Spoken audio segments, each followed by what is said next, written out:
Good evening, and welcome. I'm glad you chose to spend this quiet moment here.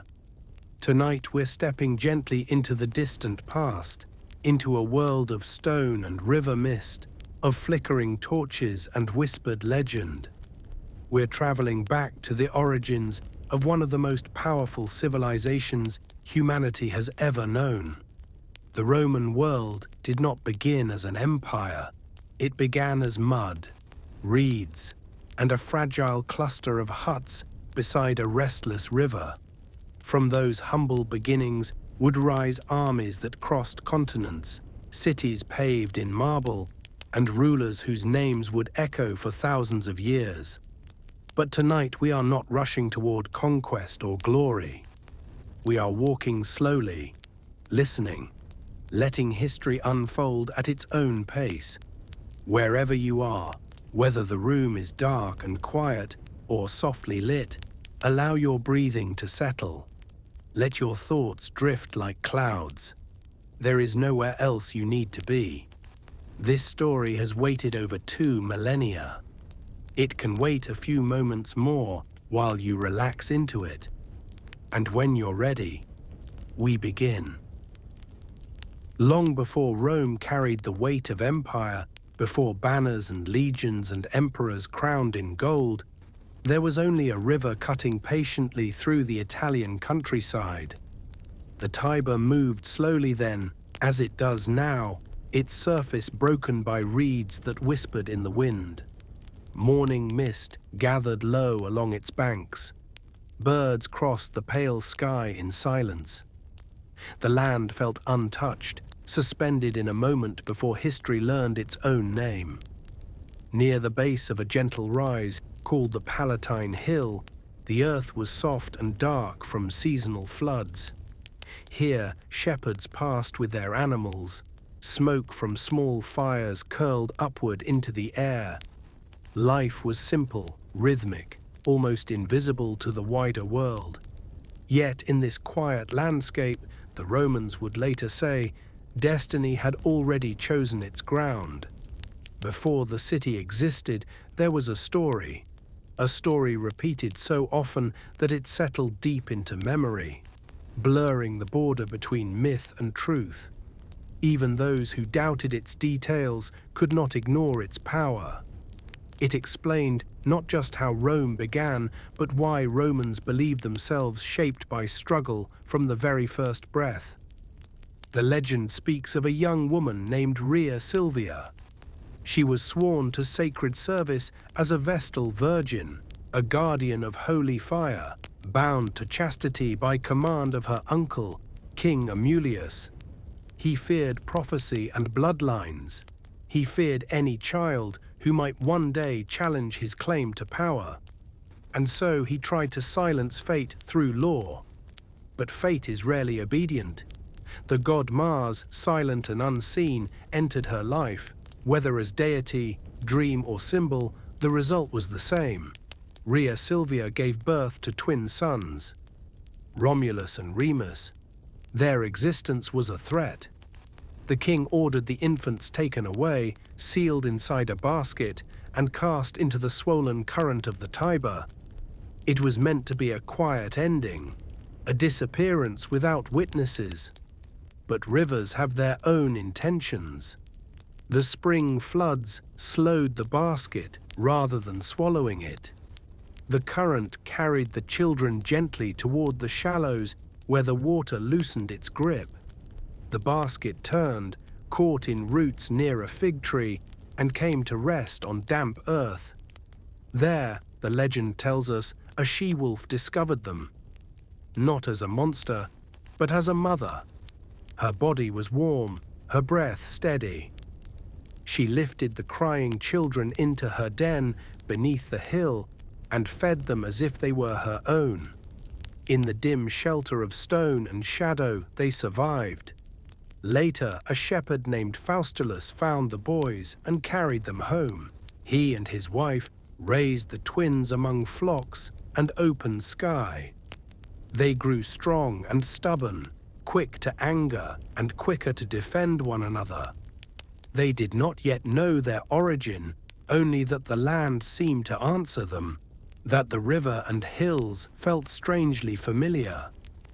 When the truth of their birth finally emerged, it arrived with violence. The brothers helped restore their grandfather to power, avenging the injustice done to their family. Their future could have ended there, settled into inherited rule, but something restless stirred inside them. They returned to the place of their survival, the riverbank, the hills, the stretch of wilderness where their lives had been spared. And there they made a decision that would fracture their bond. They would build a city. Ambition, however, rarely moves in harmony. Romulus favored the Palatine Hill. Remus chose another height nearby. They watched the sky for omens, reading the flight of birds as messages from the gods. Each claimed divine approval. Neither would yield. The disagreement sharpened. Words turned to fury, and in a moment remembered as both tragedy and foundation, Remus fell dead upon the earth. Whether by his brother's hand or another's weapon mattered less than the consequence. One twin remained. One would rule. Romulus traced a boundary in the soil, a sacred line no enemy could cross. He swore that anyone who violated it would die. The message was unmistakable. The city would be protected at any cost. Tradition dates its birth to a spring day in the 8th century before Christ. Not because of the huts or fences that rose afterward, but because of the will behind them. A place defined by determination had come into existence. Romulus gave it his name. Around him, the settlement expanded in rough circles. Wooden homes, crude temples, gathering spaces where strangers became citizens. Men arrived first, wanderers, exiles, fortune seekers drawn by opportunity. Women were scarce. The imbalance threatened the city's survival, and so came one of Rome's darkest early acts. During a festival meant to display friendship, Roman men seized the daughters of the neighboring Sabines and forced them into marriage. Violence stitched the communities together. War nearly followed, but reconciliation eventually emerged. The Sabines joined the city they had once opposed, and Rome grew stronger through uneasy union. Years passed. Romulus ruled as king, warrior, founder, lawgiver. And then, as legend would have it, he vanished in a storm. Thunder rolled across the sky. Clouds swallowed his figure. When the air cleared, he was gone. His followers claimed he had ascended to the heavens and become divine. Whether god or ghost, his absence left something tangible behind. A throne, a city, and a future no longer bound to a single life. Rome would not yet be empire. It would not even be republic. For generations, kings would guide its uncertain steps. The city matured slowly. What began as a gathering of tribes became a society learning the discipline of order. Each king shaped Rome differently. Some built walls, others built rituals. Together they carved identity from chaos. Numa Pompilius, remembered as a peaceful ruler, turned attention away from war and toward the sacred rhythms of time. He organized priesthoods, established ceremonies, and taught the people to honor the unseen forces they believed governed existence. Under him, Rome felt less like a camp of soldiers and more like a living community. Later, kings expanded its reach. Tullus Hostilius gloried in conquest. Rival cities fell. Nobles were absorbed into Roman ranks. The Senate, a council of elders, grew in influence, balancing royal power with tradition.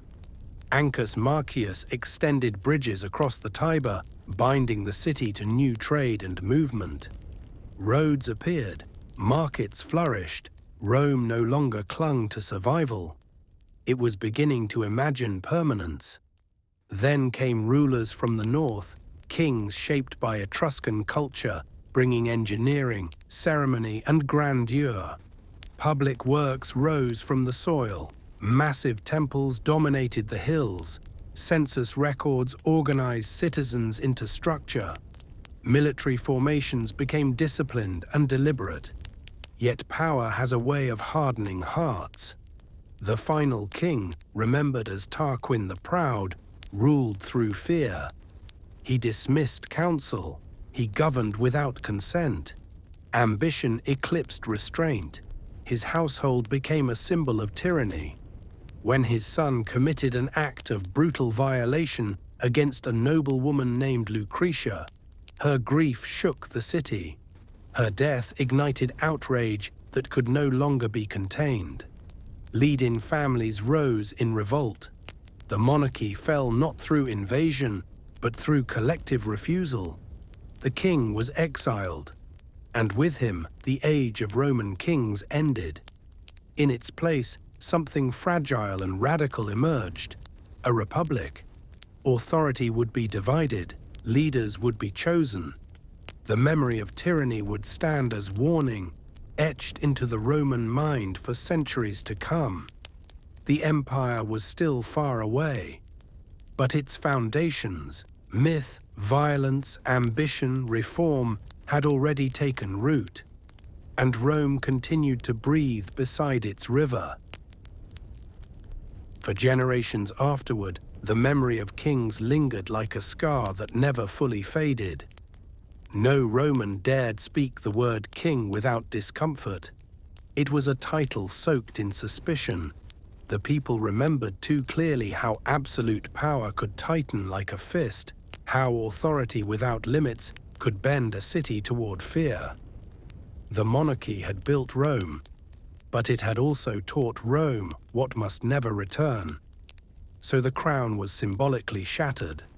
Authority would no longer rest on a single head. Or at least, that was the hope. The rhythm of Roman history had already begun to take shape.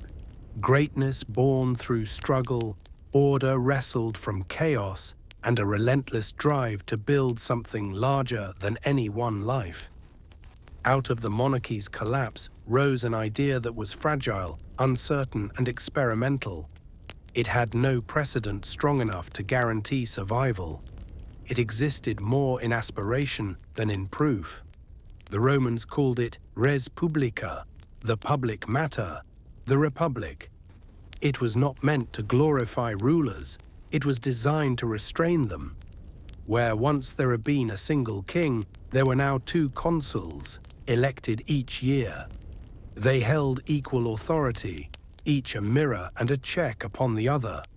No man could rule alone without fear of being undone by his counterpart. Suspicion was built into the system like a safeguard woven from memory. The Senate endured as a council of elders, guardians of tradition and experience. Assemblies allowed citizens to participate in governance, though participation did not mean equality. Influence followed wealth. Voices were heard in proportion to status. Even in a republic, hierarchy remained. On parchment, the system appeared balanced. In practice, power rarely behaved so neatly. Rome, newly freed from kings, entered a long period of uncertainty. It called itself a republic, but it had yet to understand what that word demanded. Its early decades were marked less by unity than by internal friction, a quiet civil tension that simmered beneath every decision. The greatest threat to the young republic did not come from foreign armies. It came from within. Roman society was divided between two broad worlds. The patricians were the old families, landowners and aristocrats whose ancestry traced back to the earliest days of the city. Their fathers had advised kings. Their names filled the Senate. They believed governance was their inheritance. The plebeians were everyone else: farmers, laborers, craftsmen, soldiers. They fought Rome's wars and built Rome's roads, yet were excluded from its highest offices. They couldn't marry into noble families. They were subject to laws they could not see, laws spoken aloud but never written down, guarded like private knowledge by the elite. The Republic, born from rebellion against tyranny, now struggled with inequality of its own making. The tension grew heavy, and then, in a moment both simple and revolutionary, the plebeians chose absence. In 494 BCE, they left. They walked out of the city and climbed a hill beyond its walls, refusing to return. No farmers, no workers, no soldiers. A capital without its people is only stone. The patricians faced an unthinkable reality, a Rome that could not function. Concession followed. The office of the tribune of the plebs was created. Officials declared sacred and legally untouchable. These tribunes existed to defend the common people, empowered to block unjust actions and shield citizens from abuse. It was the first formal recognition that the Republic belonged to more than its elite. It was not equality, but it was a beginning. The struggle continued across generations. The plebeians demanded transparency. They insisted that laws be written, visible, permanent. Justice, they argued, could not remain hidden in the memory of a privileged few. Eventually, bronze tablets were displayed in the Forum, the 12 Tables, Rome's first public legal code. Citizens could read the rules that governed them. Law became something shared rather than whispered. These victories were hard-earned and incomplete. Power rarely retreats without resistance. Patrician families yielded ground slowly, often surrendering one privilege while strengthening another. Progress advanced unevenly, shaped by negotiation and pressure. Yet Rome was learning. It was discovering that stability is not inherited. It must be built through argument, compromise, and persistence. Its republic was imperfect, but alive. A system constantly adjusting itself, surviving by refusing to remain still. Beyond the city walls, the world waited. Italy was not empty land awaiting Roman rule. It was a mosaic of peoples, mountain tribes, fortified towns, coastal Greeks, and Etruscan cities older than Rome itself. Expansion would not come as destiny fulfilled. It would come as conflict endured. Rome fought its neighbors relentlessly. Wars with the Latins, Sabines, and Volsci hardened its armies. Campaign after campaign etched discipline into its citizens. Then, in 390 BCE, catastrophe struck. A Gallic army descended from the north. Roman defenses collapsed, streets filled with panic. Fire consumed homes. The invaders climbed the Capitoline Hill under cover of darkness, and legend says sacred geese shrieked warnings that saved the last defenders. The city was sacked. Gold was paid for freedom. Pride was shattered. Humiliation burned deeper than the fires. Rome rebuilt with a vow never to suffer such shame again. Walls were strengthened. Armies reorganized. Defeat became instruction. From that trauma, the Republic emerged harder. It learned to break and repair itself, to endure crisis without dissolving. Its citizens marched, protested, served, argued. The machinery of governance expanded. Legions took shape. Offices multiplied. Rome was no longer drifting. It was forging identity through repetition and resilience. The city grew not because fate demanded it, but because it fought for every step. Italy resisted absorption. Every valley and hill held rivals unwilling to yield. Rome dismantled alliances carefully, binding cities to itself through treaties that offered inclusion without equality. Local traditions were preserved, but loyalty was redirected. To the east, the Samnites waged brutal mountain warfare. Rome suffered humiliations, regrouped and returned. Wars stretched across generations. With each campaign, Roman infrastructure improved. Roads, supply lines, alliances. It was building not just for victory, but for endurance.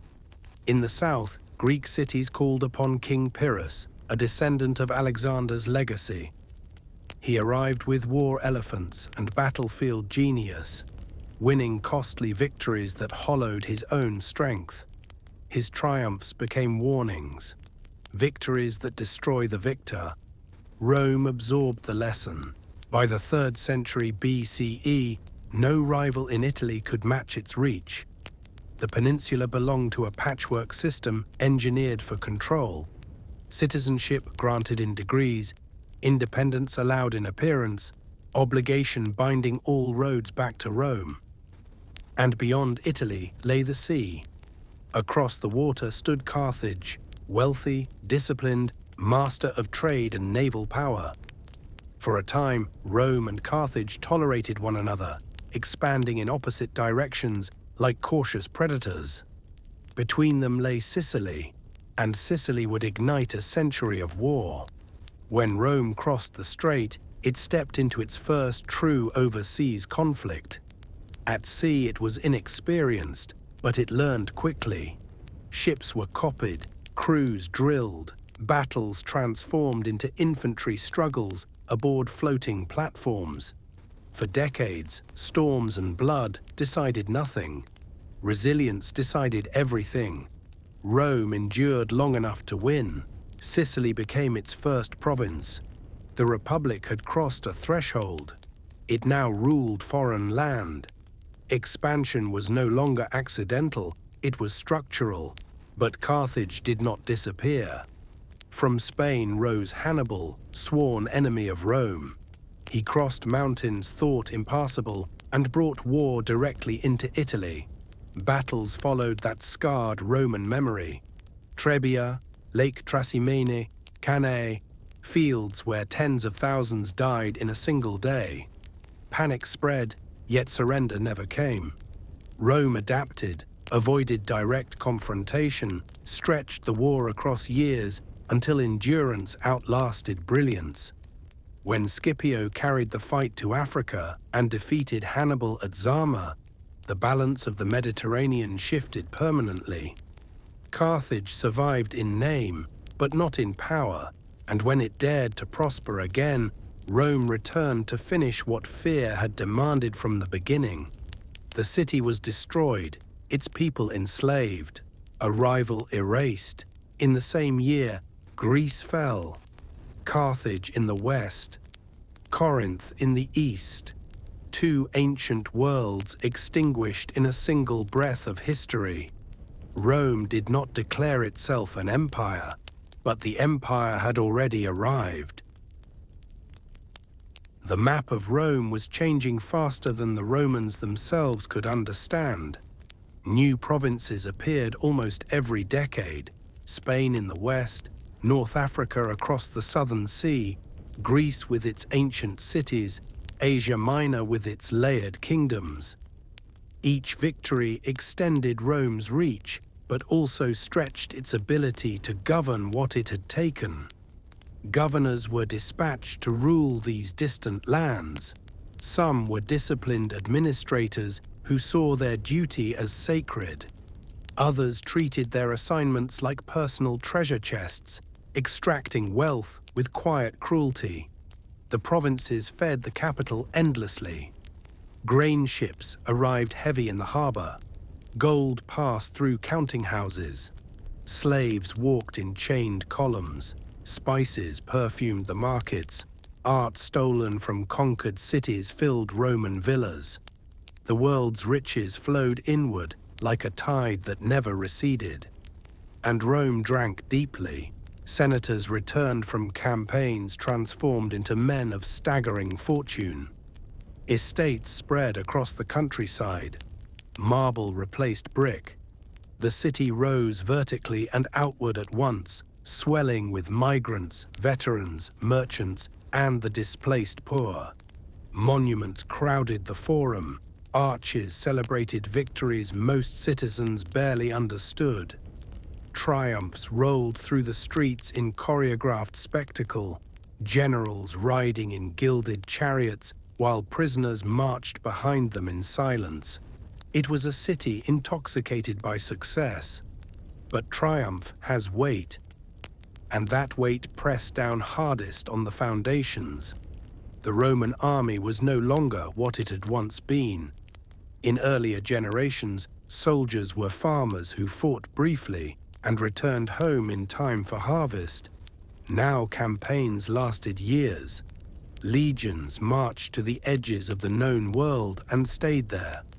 When veterans finally returned, they often found their land gone, sold to repay debts or absorbed into vast estates owned by the wealthy. The countryside was quietly changing shape. The great estates, the latifundia, stretched across Italy like private kingdoms. They were worked not by citizens, but by enslaved captives from Rome's wars. Wheat, olives, and vineyards were cultivated on a scale small farmers could never match. Competition vanished. Families that had sustained the Republic for centuries lost their foothold in the soil. Dispossessed farmers drifted toward the city. They arrived carrying tools they would never use again. They crowded into cramped neighborhoods, surviving on grain distributions and political promises. They had served the Republic, but the Republic had no place prepared for their return. Resentment took root. The Senate still spoke in the language of tradition, insisting it governed for the good of Rome. But to many citizens, it appeared distant and self-protective, a chamber where power circulated among familiar names while the streets outside grew restless. Rome had conquered the Mediterranean, and yet it was losing balance at home. The empire's shadow, once cast outward across foreign shores, now stretched inward across the Republic itself. The next wars would not be fought against rival kings or distant armies. They would be fought in Rome. The state had grown too quickly for its old machinery. A city designed for farmers and citizen soldiers now ruled seas and deserts. Administrators could no longer see the edges of what they governed. Success had delivered overwhelming abundance, silver, grain, slaves. But abundance had brought distortion. Wealth collected at the top, poverty gathered below. The careful rotation of power that once stabilized the Republic began to tilt. Ceremonies continued. Elections were held. Debates filled the Senate chamber. But beneath the rituals, something fundamental was shifting. The countryside revealed the fracture first. Citizens who had marched abroad returned to silent farms, doors hanging open, fields overgrown or claimed by creditors. Aristocratic estates expanded across the hills, swallowing smaller holdings. Slave labor replaced citizen labor. The social contract that had sustained Rome, land in exchange for service, quietly dissolved. Those who lost everything flowed into the capital. They formed a new urban mass. Veterans without farms, workers without certainty, citizens bound less by tradition than by hunger. Politicians learned quickly that these crowds could be guided by promises. Grain became leverage, reform became rhetoric, loyalty became negotiable. Into this tension stepped two brothers who believed Rome could still be repaired. Tiberius and Gaius Gracchus were born into privilege, but raised with the sense that privilege carried obligation. They looked at the Republic and saw not decay beyond saving, but imbalance that could be corrected. In 133 BCE, Tiberius, serving as tribune of the plebs, proposed land reform. Public land illegally occupied by elites would be redistributed to the poor. It was not revolution, it was restoration, an attempt to return Rome to its original structure. The Senate reacted with fury. Property meant power, and power rarely yields quietly. When Tiberius bypassed senatorial resistance and appealed directly to the people, outrage hardened into fear. His enemies accused him of seeking kingship, the oldest and most unforgivable Roman crime. Violence followed. On the Capitoline Hill, a riot turned lethal. Tiberius was beaten to death. His body was thrown into the Tiber without ceremony, as if erasing him might erase the idea he carried. It did not. A decade later, his brother Gaius returned to the same struggle, but with greater ambition. He proposed land distribution, subsidized grain, legal reform, and expanded citizenship. His speeches electrified crowds. His program threatened entrenched power. The Senate adapted. Instead of direct assassination, it maneuvered politically, empowering rivals and isolating him. When confrontation finally erupted, the state authorized lethal force in the name of stability. Gaius fled the city. Surrounded beyond the river, he chose death over capture. His followers were hunted. Reform ended again in blood. The deaths of the Gracchi changed Roman politics permanently. Violence was no longer unthinkable. It became a method. Future leaders absorbed the lesson. Persuasion could be sharpened with fear. Armies loyal to individuals became more powerful than laws loyal to tradition. From this climate emerged generals who promised their soldiers not just wages, but futures. Gaius Marius rose from humble origins through military brilliance. He opened the army to the landless poor, transforming it into a professional force. These soldiers owed their livelihoods to their commander. Their loyalty shifted subtly away from the state. Victory made Marius a hero. Repeated consulships made him a warning. The old rules limiting power began to erode. If the people cheered and the legions obeyed, tradition could be bent. Then came Sulla, aristocrat, strategist, rival. When political conflict escalated over command in the east, Sulla did the unthinkable. He marched his army on Rome itself. For the first time, Roman soldiers entered their own capital as conquerors. He seized power, declared himself dictator, and purged his enemies with public lists of death. When Marius returned, the city drowned in retaliation.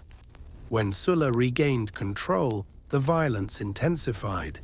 He claimed he was restoring the Republic. In truth, he revealed how easily it could be broken. When he eventually retired, Rome was structurally intact, but spiritually wounded. The Republic had survived Hannibal. It might not survive itself. Citizens no longer trusted elections. Streets felt dangerous. The Senate reacted rather than ruled. Increasingly, people looked past institutions toward individuals, toward strong men who could impose order where law no longer sufficed. In that atmosphere, a new name began to rise. Caesar. Gaius Julius Caesar inherited a famous lineage but little wealth. He grew up during purges and learned early that power in Rome came from bold timing and calculated risk. Charming, relentless, intellectually brilliant, he climbed the political ladder with deliberate hunger. He understood the Republic as a system that could be mastered.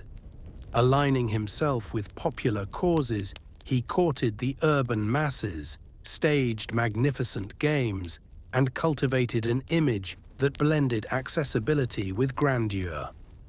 But ambition in Rome required alliances. Caesar joined forces with two powerful men, creating a partnership designed to dominate politics from behind the scenes. In 59 BCE, he became consul. Soon after, he secured command in Gaul. For nearly a decade he fought there, campaign after campaign, defeating tribal coalitions, building fortifications with astonishing speed, and extending Roman control to the Atlantic. He even crossed into Britain, the misted edge of the known world. His written accounts returned to Rome and were read aloud like epic poetry. The people adored him. His soldiers worshipped him.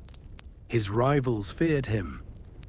When his alliance fractured and the Senate ordered him to surrender command, Caesar faced a choice between submission and rebellion.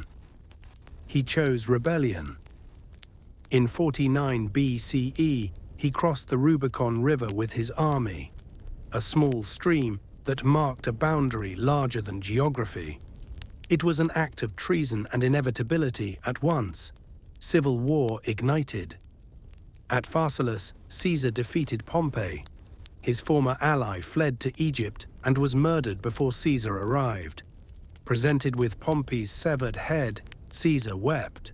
Whether from grief, calculation, or both, no one could know. In Egypt, he allied with Cleopatra, brilliant and ambitious. Their partnership mixed politics with intimacy. When Caesar returned to Rome, opposition had collapsed. He was named dictator, first temporarily, then for life. He reformed laws, reshaped administration, planned colonies. But symbols matter. Statues rose, coins bore his face, honors blurred into monarchy. Many Romans feared the Republic was ending in everything but name. On the Ides of March, 44 BCE, senators surrounded him in the chamber and struck with hidden blades. He fell at the foot of Pompey's statue. The conspirators believed they had saved Rome. They had opened its final wound. The Republic did not revive. It convulsed. Crowds mourned Caesar. His ally Mark Antony stirred the city into fury, and from the margins stepped a young heir, Octavian, quiet, patient, calculating. He formed an alliance, defeated the assassins, and eventually turned against Antony himself. At Actium, their rivalry ended in fire and sea. Antony and Cleopatra died in Egypt. Octavian stood alone. He did not call himself king. He called himself restorer. In 27 BCE, he accepted the title Augustus, the revered one, and claimed to serve the Senate while holding absolute authority. Citizens exhausted by chaos welcomed the trade, liberty's illusion in exchange for stability's reality. Under Augustus, Rome entered the Pax Romana. Roads spread like veins across the empire. Cities flourished. Trade moved safely. Marble replaced brick. The military became professional, loyal to the state he embodied. For decades, peace held. When Augustus died in 14 CE, he was declared a god. The Republic had faded quietly into memory. Rome had entered the age of emperors, and from the hills of Judea to the fogs of Britannia, the world now turned beneath the shadow of a single will. When Augustus died, he left behind more than monuments and marble. He left a question no law could comfortably answer. Who rules after the man who replaced a republic with peace? The empire he created could not pause. Armies could not wait for debate. Borders did not freeze while senators argued. Governors needed orders. Grain shipments needed coordination. 50 million lives depended on continuity. The people, after decades of calm, needed a name to place at the top of their prayers. That name became Tiberius. He had never chased power with the hunger of earlier men. He accepted it the way a soldier accepts command, as duty rather than triumph. He was Augustus's stepson, a seasoned general, a man shaped by discipline. Where Augustus dazzled with charm and vision, Tiberius governed with restraint. He preferred order to applause, structure to affection. And for a time, that was enough. The machinery of empire continued to turn. Provinces remained stable, legions stayed loyal. Roads were repaired, taxes collected, law enforced. The vast structure Augustus built did not collapse in his absence. But in Rome itself, a quieter tension grew. Tiberius trusted few. He surrounded himself with informants. He leaned heavily on the Praetorian Guard and its ambitious commander, Sejanus, a man who began to imagine that proximity to power was power itself. When Tiberius withdrew from public life and retreated to the island of Capri, distance turned suspicion into paranoia. In his absence, Sejanus ruled in shadow. Rivals vanished, accusations multiplied, fear seeped into the Senate. Eventually, Sejanus himself was exposed and executed, but the damage lingered. The final years of Tiberius's reign were not marked by war in the provinces, but by anxiety in the capital. Rome functioned. Rome endured. But Rome waited. When Tiberius died in 37 CE, the throne passed to his grandnephew Gaius, remembered forever by a nickname from his childhood boots: Caligula. He had grown up surrounded by betrayal. His father, the beloved General Germanicus, died under suspicious circumstances. His mother and brothers were executed or exiled. Survival taught him silence. It taught him performance. When he became emperor, the city erupted in relief. He was young, handsome, the son of a hero. For a brief moment, hope returned. Prisoners were pardoned, bonuses paid, games celebrated. It felt like renewal. Then something shifted. Whether from illness, trauma, or the unbearable weight of absolute power, Caligula's mind began to fracture. He declared himself divine. He dressed as Jupiter. He demanded worship and mocked the Senate openly. His cruelty was not hidden, it was theatrical. Executions became spectacle. Wealth vanished in extravagant displays. Governance gave way to performance.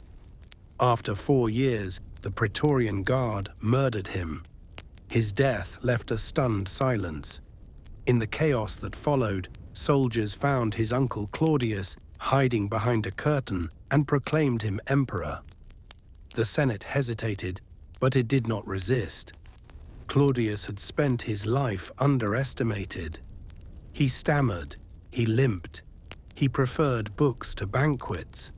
Yet beneath the awkward exterior lived a sharp historian's mind and a patient administrator. Once in power, he surprised everyone. He governed carefully. He expanded the empire by conquering Britannia. He strengthened bureaucracy, improved courts, and extended citizenship to provincials. His reign was methodical, even constructive. But the palace was never free from intrigue. His final marriage proved fatal. Agrippina the Younger maneuvered relentlessly to secure the throne for her son. Whether through poison or politics, Claudius died in 54 CE, and Nero ascended. Nero entered power young and adored. At first, guided by advisors like Seneca, he governed responsibly, but discipline bored him. He longed for admiration not as ruler, but as artist. He performed on stage. He raced chariots. He imagined Rome as a theater and himself as its star. Then the fire came. In 64 CE, flames consumed much of the city. While citizens fled and homes vanished, Nero envisioned reconstruction. He built a palace across the ruins, crowned by a colossal statue of himself. To redirect blame, he targeted a small sect, Christians, and unleashed brutal persecutions. His rule darkened. He executed rivals, murdered family, and trusted no one. Provinces rebelled. Armies declared alternative emperors. Abandoned by allies, Nero fled and took his own life at 30. With him ended the Julio-Claudian line. The dynasty was gone, the empire remained. What followed was chaos, remembered as the year of the 4 emperors. Generals claimed power through armies rather than law. Galba, Otho, Vitellius, each rose and fell in rapid succession. Civil war shook the provinces. Rome trembled. Then emerged Vespasian. He was practical, disciplined, uninterested in illusion. A career soldier weary of disorder. Under him, recovery began. Finances stabilized. Building projects resumed. The Colosseum rose from the heart of the city, a monument to spectacle and survival. His sons followed. Titus ruled briefly, remembered for compassion during disasters like the eruption of Vesuvius. Domitian ruled longer, more suspicious, more autocratic, until assassination ended the Flavian dynasty. Yet the administrative spine of the empire held. The Senate and military, in rare agreement, chose merit over blood. This decision began the era later called the 5 Good Emperors. Nerva governed gently and adopted Trajan, a Spanish general who expanded Rome to its greatest territorial reach. Hadrian followed, consolidating borders rather than chasing conquest. He built walls, traveled endlessly, and governed with philosophical curiosity. Antoninus Pius presided over decades of calm refinement. Then came Marcus Aurelius, philosopher-emperor. Marcus ruled during crisis. Plagues spread, invasions surged. He campaigned beside his soldiers and wrote reflections that revealed a mind wrestling with duty and mortality. He carried power as burden, not privilege. Together, these rulers created a rare balance. Rome became more than conquest. It became law, architecture, philosophy, and culture woven into a functioning civilization. The machine ran smoothly, until Marcus made a choice none of his predecessors had made. He left the empire to his son, and with Commodus the long ascent began to tilt. To live during the Pax Romana was to exist in the stillness between storms. Roads stitched continents together.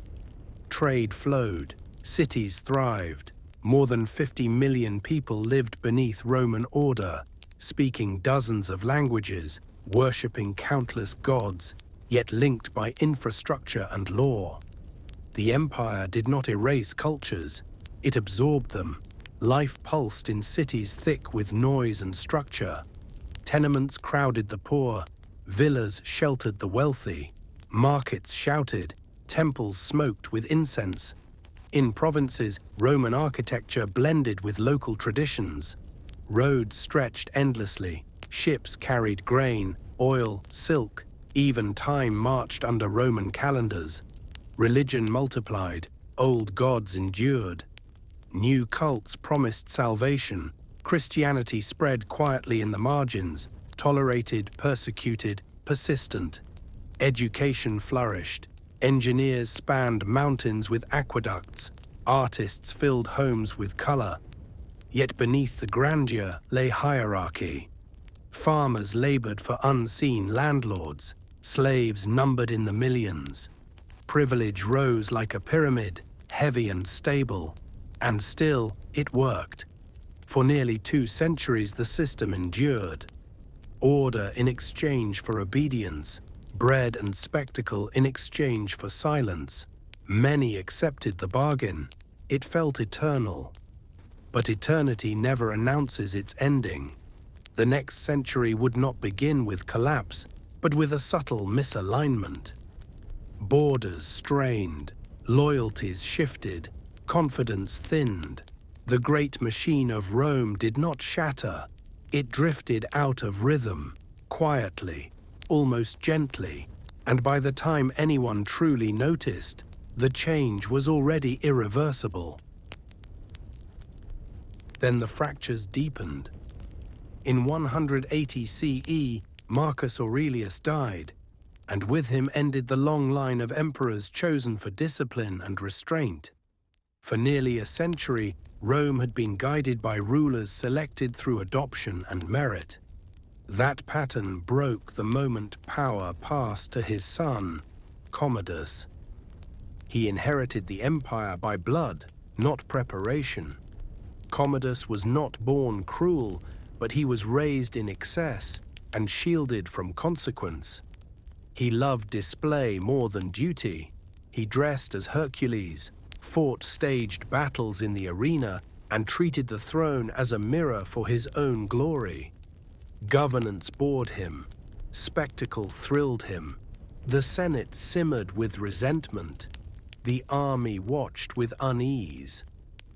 Across the empire, there grew a quiet sense that the center no longer held. In 192 CE, Commodus was murdered in a palace conspiracy, strangled by a wrestler in his bath as Rome prepared to welcome a new year.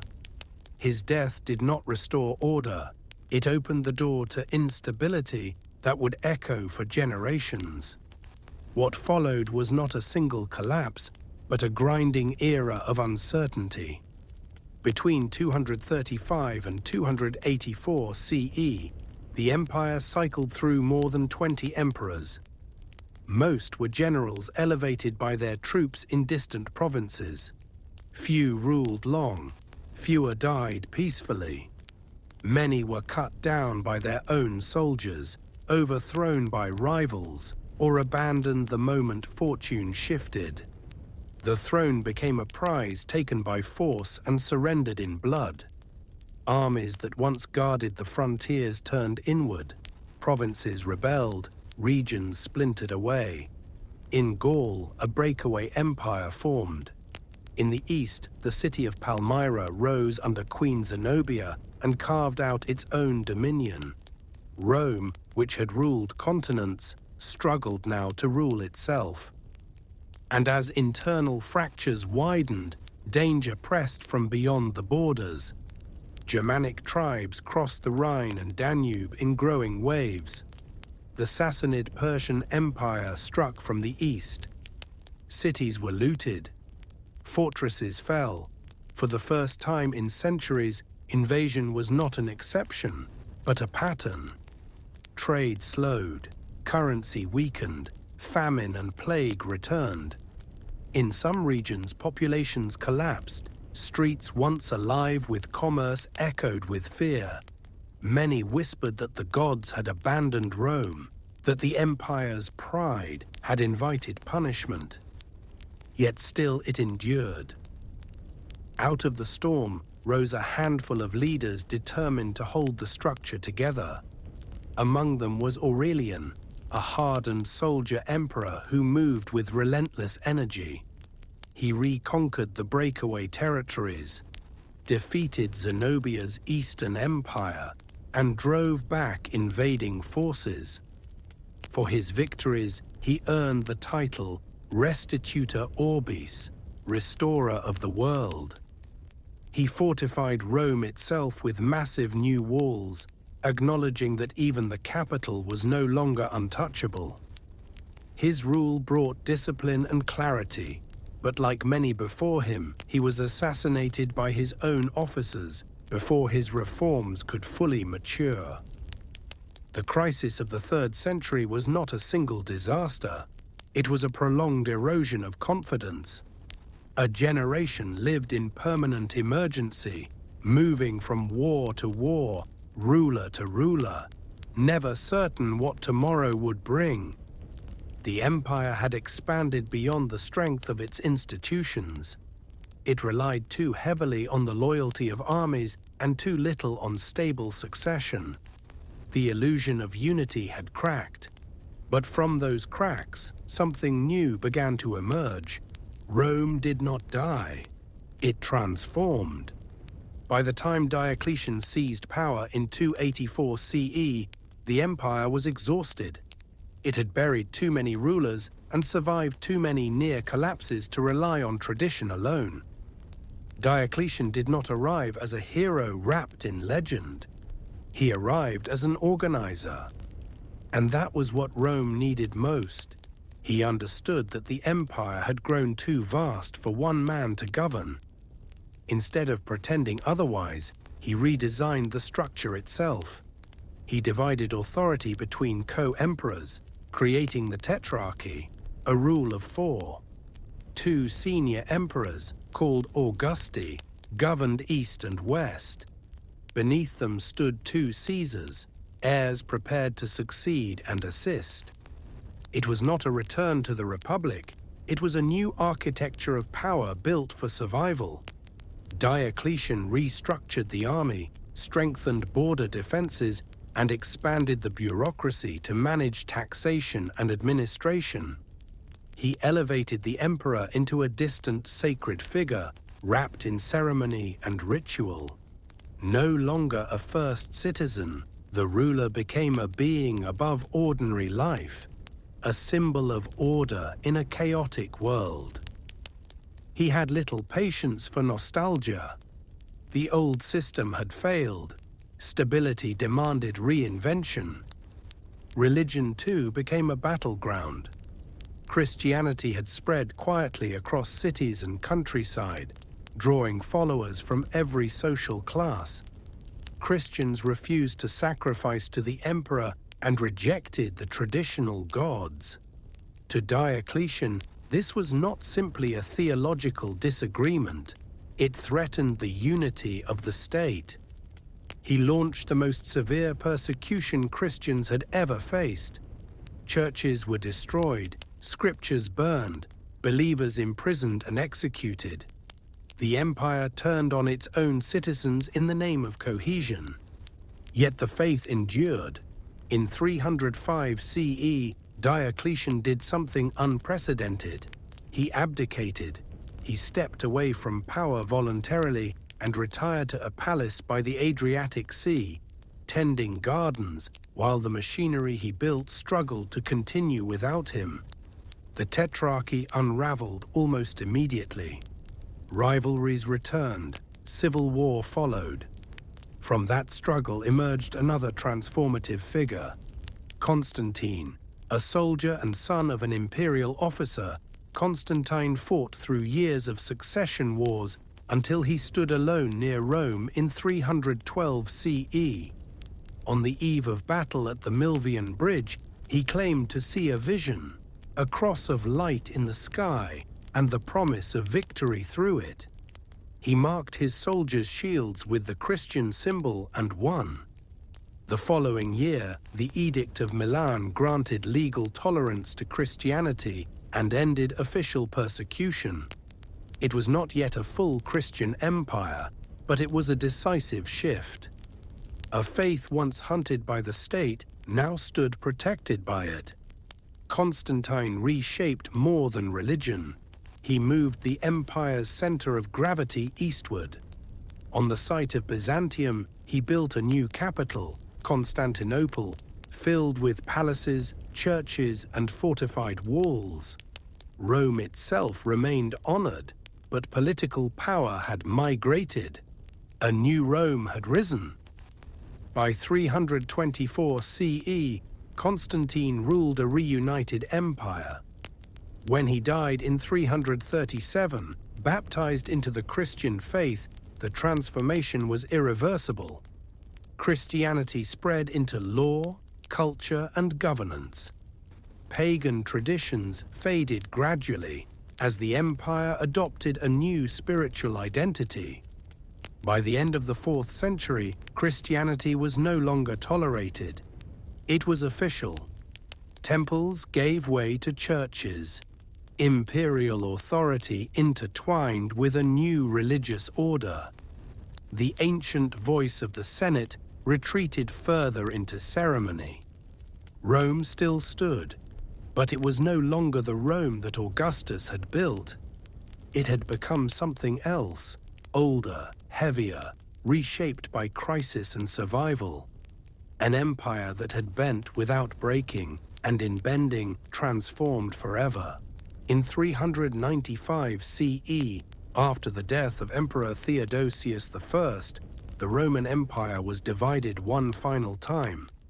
This was no temporary arrangement, no experiment in shared rule.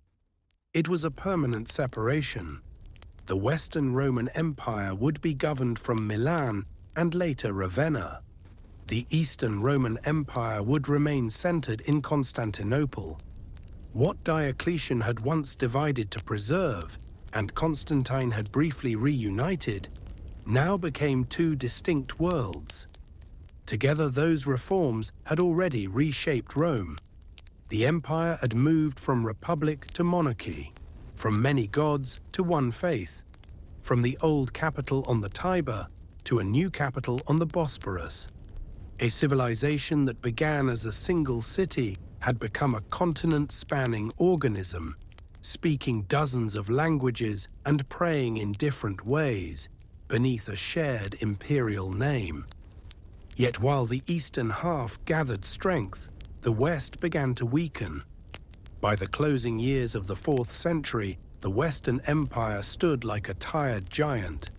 Its titles remained grand, its ceremonies were intact, marble palaces still gleamed, bishops debated theology, senators preserved ancient rituals. But beneath the surface, its strength was draining away. Western emperors still wore purple robes, but their authority stretched thin across shrinking resources. They relied increasingly on powerful military commanders to enforce their will. And many of those commanders were not Roman by ancestry. They were men born beyond the old frontiers, raised in Germanic forests or along the steppe, who had entered Roman service, climbed its ranks, and now shaped its destiny. Romans had long used the word barbarian to describe outsiders. It implied distance, roughness, and inferiority. But reality was more complicated. The Goths, Vandals, Franks, Saxons, Alans, and Huns were not mindless invaders. They were organized societies with leaders, families, laws, and traditions. For generations they had traded with Rome, fought beside Rome, and admired its wealth. But pressure from deeper in Eurasia began to push them westward. The Huns, mounted warriors from the Great Steppe, advanced relentlessly. Entire populations fled before them. Among those displaced were Gothic peoples who turned toward the Roman frontier not as conquerors, but as refugees. In 376 CE, a vast group of Visigoths gathered along the Danube and requested asylum inside the empire. They offered loyalty in exchange for protection. Emperor Valens allowed them to cross. The officials assigned to manage them exploited their desperation, extorting food, selling supplies at impossible prices, and allowing hunger to ferment into rage. Within 2 years, rebellion erupted. In 378 CE, at the Battle of Adrianople, the Visigoths met the Roman army in open combat. The result was catastrophic. Emperor Valens was killed. Much of his army was destroyed. The defeat shattered the illusion of Roman invincibility. The empire could no longer seal its borders at will. The Visigoths were not expelled. Instead, they remained inside imperial territory, sometimes allies, sometimes adversaries, led by a chieftain named Alaric. He had served Rome. He understood its systems. What he wanted was recognition, land for his people, and a legitimate place within the imperial order. Roman authorities refused, and so he marched. In 410 CE, Alaric led his forces to Rome itself. The city had not fallen to a foreign enemy in 8 centuries. Its name had become synonymous with permanence. Yet the gates opened. For 3 days, the Visigoths looted portions of the city. They did not raze it. They did not annihilate its population. But the psychological shock was immense. If Rome could be entered by outsiders, then nothing in the old world was untouchable. In truth, the empire had already shifted. The western capital had moved to Ravenna, protected by marsh and sea. The Senate had become largely ceremonial. Real power lay with generals commanding armies loyal to pay more than ideology. One of those generals, Stilicho, himself of Vandal descent, tried to hold the empire together. He was executed by the court he served. Others rose and fell in similar cycles of intrigue and betrayal. Meanwhile, new migrations continued. The Vandals moved through Gaul into Spain and eventually North Africa, seizing Carthage and cutting off Rome's vital grain supply. The Franks established permanent kingdoms in northern Gaul. The Huns, under Attila, thundered westward and threatened both halves of the empire. In 452 CE, Attila approached Italy. A delegation led by Pope Leo I met him. Why he withdrew remains uncertain. Diplomacy, disease, logistics, or superstition. Whatever the reason, Rome was spared, but only temporarily. By the mid-5th century, the Western Empire was no longer a cohesive power. It had become a patchwork of failing provinces and fragile loyalties. Emperors were often puppets installed by military strongmen who ruled from behind the curtain. The East, governed from Constantinople, remained stable and wealthy. The West dimmed. By the final decades of the 5th century, the Western Roman Empire existed more as memory than force. It retained imperial titles, rituals, and architecture, but little of the machinery that once enforced obedience across continents. In Italy, authority passed increasingly into the hands of Germanic commanders serving within Roman structures. Among them was Odoacer, a military leader who understood the empire well enough to see its end approaching. In 476 CE, the Western throne was occupied by a boy emperor, Romulus Augustulus, a name heavy with symbolism, but empty of power. Odoacer marched on Ravenna, deposed the child, and declared that the West no longer required its own emperor.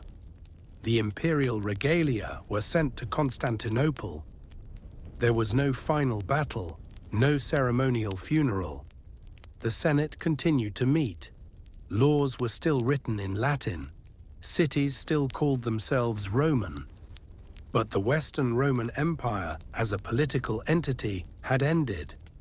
What followed was not instant darkness. Farmers still tilled their fields. Merchants still traveled Roman roads. Churches still rang their bells. Life continued. Yet the unified structure that had once bound the Mediterranean world together dissolved into emerging kingdoms. The East would survive for nearly 1,000 more years as the Byzantine Empire. The West entered a new age, carrying fragments of Roman law, culture, and memory into a future no longer ruled from Rome. For those who lived through it, the fall did not feel like a sudden crash. It felt like a slow dimming. A city where lights faded one by one until only embers remained. And from those embers, a different Europe would rise. When the Western Roman Empire slipped into its quiet end in the 5th century, the world did not suddenly turn away from Rome. In the East, the empire still stood. Its roads hummed with trade. Its courts still issued law. Its armies still marched in careful formation.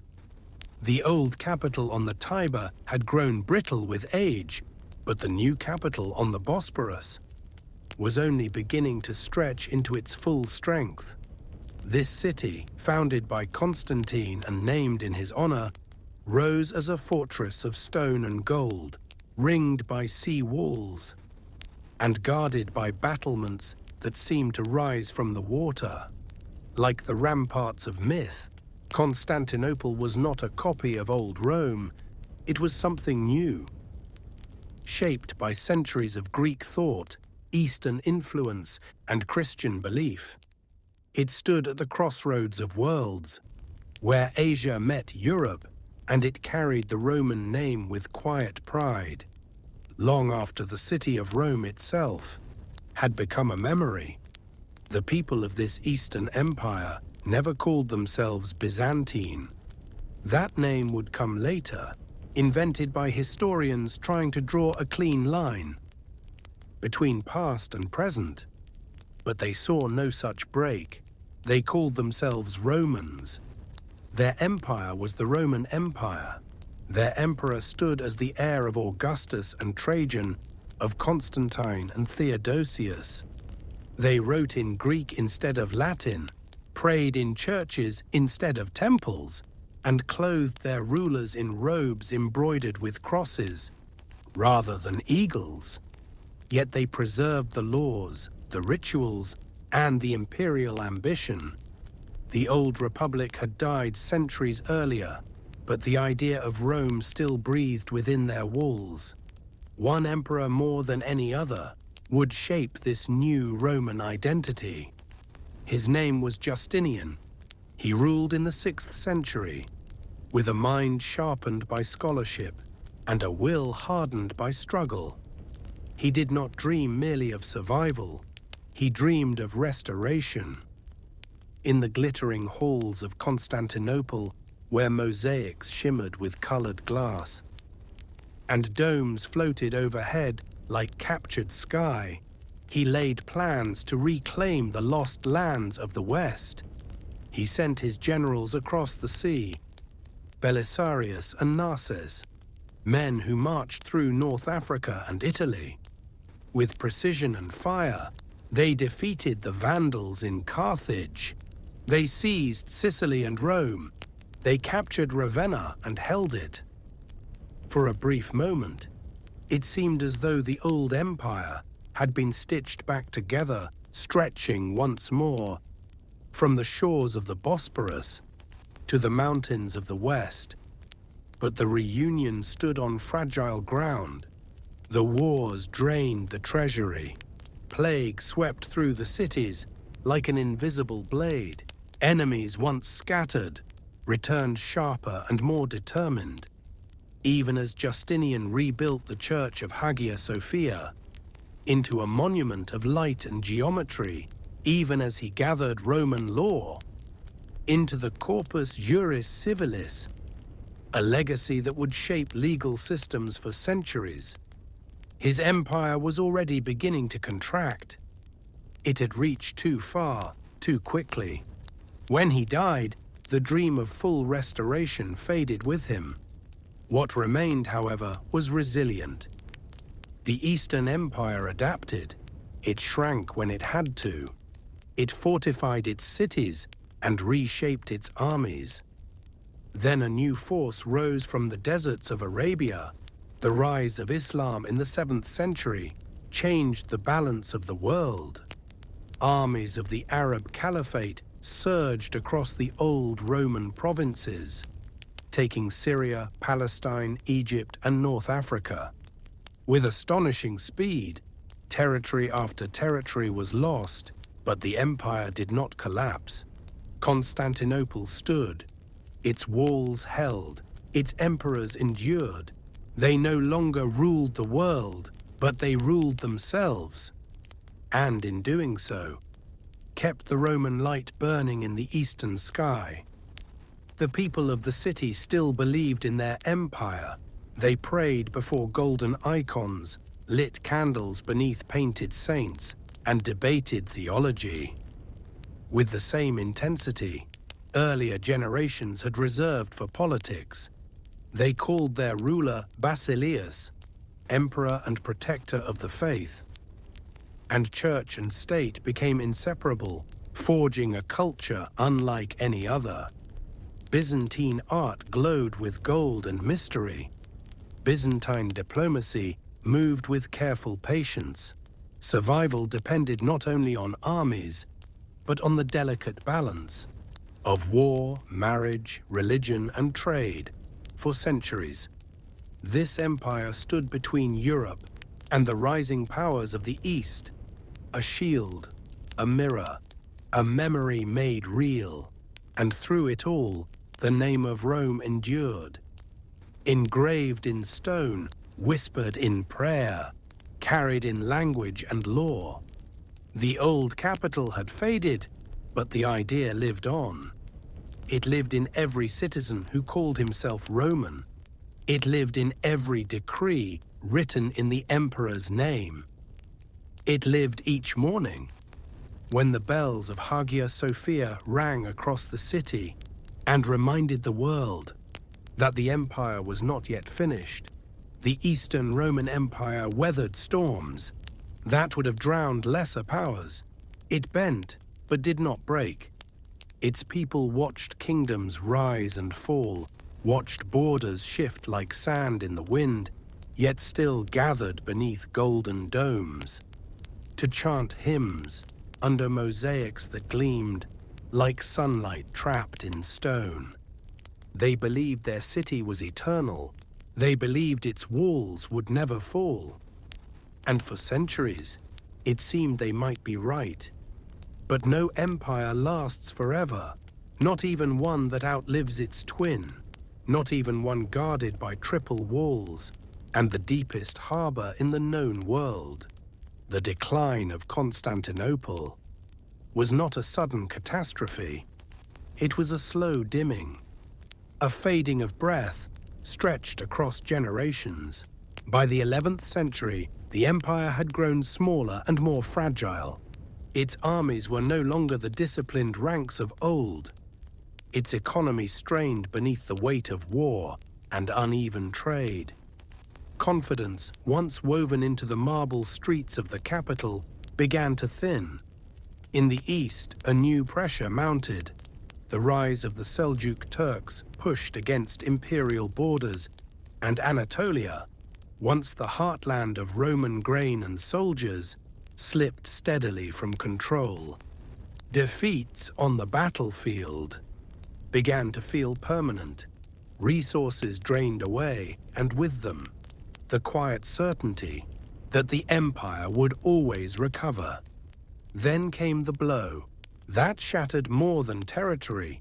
In 1204, during the Fourth Crusade, an army of Latin Christians from Western Europe turned their swords, not against the Holy Land, but against Constantinople itself. Entangled in politics, debt, and broken promises, they attacked the city. They had sworn to defend. They breached the walls. They looted the churches. They burned the libraries. For 3 days, the Queen of Cities echoed with fire and screams. Holy relics were carried away. Gold was melted. Monks were killed. Women were dragged from sanctuaries. It was not merely a defeat. It was a wound to the soul, inflicted not by distant enemies, but by those who claimed the same faith. The empire was carved apart and ruled by Western lords who did not understand its language, its laws, or its memory. And yet, it did not fully die. In 1261, Byzantine forces reclaimed the city. Imperial banners rose again. Liturgies resumed. Mosaics were repaired. But something essential had been lost. Constantinople survived, yet it survived. As a city already fading, the centuries that followed were centuries of endurance. The empire had become a shadow, confined to the capital, and a scattering of territories in Greece.